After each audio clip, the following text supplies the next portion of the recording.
안녕하세요. 핵심 뉴스만 전해드리는 지인입니다. 구독과 좋아요는 제작자에게 큰 힘이 됩니다. 완전한 여름이었습니다. 대낮에 긴팔을 입고 돌아다니기도 힘든 날씨네요. 이런 날씨일수록 야외에서 일하시는 분들의 노고에 감사할 따름입니다. 오늘 말씀드릴 내용은 유가와 원유 운반선의 상관관계에 대한 내용입니다. 전 세계에서 태양광이다, 풍력이다 말하곤 하지만 역시나 가장 중요한 것은 원유에 따른 경제 상승입니다. 그럼 시작하겠습니다. 최근 유가를 살펴보겠습니다. 서부 텍사스의 유가는 6월 18일 기준 71.4달러를 기록했습니다. 60에서 65달러 수준을 유지하는 듯해서 이제 원유의 수요 공급이 안정화됐고 더 이상의 유가 상승은 없을 것으로 저도 예상했습니다. 그런데 제 예상과는 달리 유가는 꾸준히 상승하고 있습니다. 정말 주식이든 유가든 예측대로 흘러가지 않기 때문에 항상 여러 뉴스를 취합해 시시각각 전략을 수정하는 것이 필요하다고 봅니다. 6월 2일 기사입니다. 6월 초에 오펙은 7월까지 원유 생산량을 늘리겠다고 입장을 밝혔습니다. 하반기 경제 회복과 원유 수요가 증가해 있어서 원유 생산을 늘려야겠다고 오펙 사무총장은 입장을 밝혔습니다. 물론 8월 생산량에 대해서는 별도로 입장을 밝히지는 않았습니다. 다만 정유업계 또는 언론에서는 하반기에는 주요 선진국뿐만 아니라 인도, 동남아시아 등 대부분의 국가가 경제 회복이 발생할 것이기 때문에 수요 개선이 전망된다고 말했습니다. 결국 앞으로의 꾸준한 유가 상승이 예상된다는 말이죠. 그럼 한번 5월까지의 유조선 발주 현황을 체크해 보겠습니다.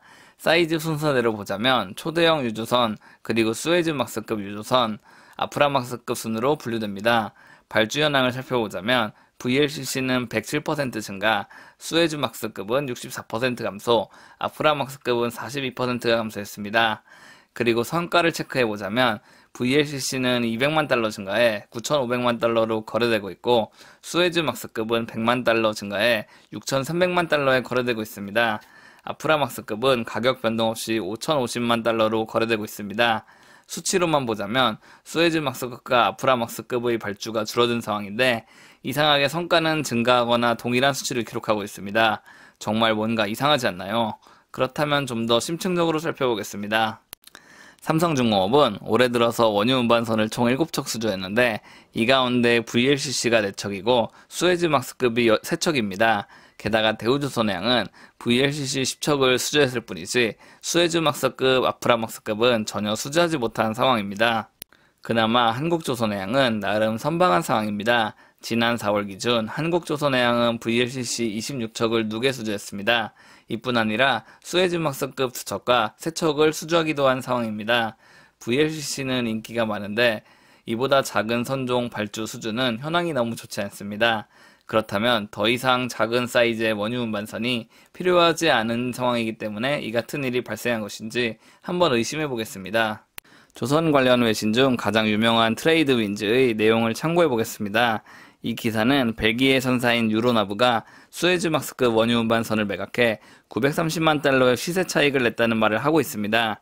이번에 매각된 선박은 2002년에 건조됐으며 15만 톤 규모로 수에즈막스급 원유 운반선입니다. 그리고 이 선박은 1630만 달러에 매각됐습니다.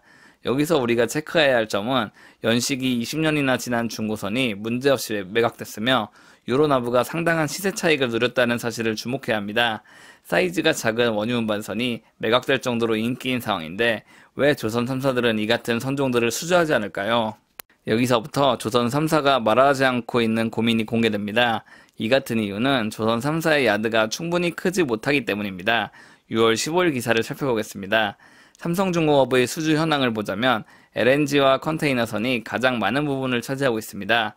그런데 유조선은 33척이나 수주했음에도 총 수주액 가운데 10%만 차지합니다. 즉 돈이 안 된다는 말이죠.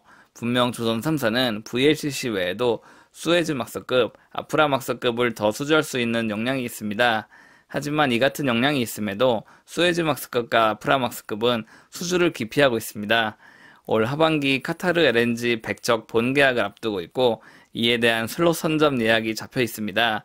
게다가 앞으로 2, 3년 동안 해운업 호황이 펼쳐지면서 대규모 컨테이너선 발주도 예상되기 때문에 일정 부분 급한 물량을 처리할 도크도 확보해두고 있을 겁니다. 즉 여유 물량이 없다는 말이죠. 일부에서는 이럴 때야말로 더욱 사세 확장이 이뤄져야 하는 것 아니냐고 말하곤 합니다.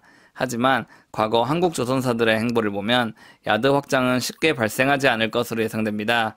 보시면 한국조선해양은 과거 군산조선소를 설립했다가 철수하는 사태를 겪었습니다.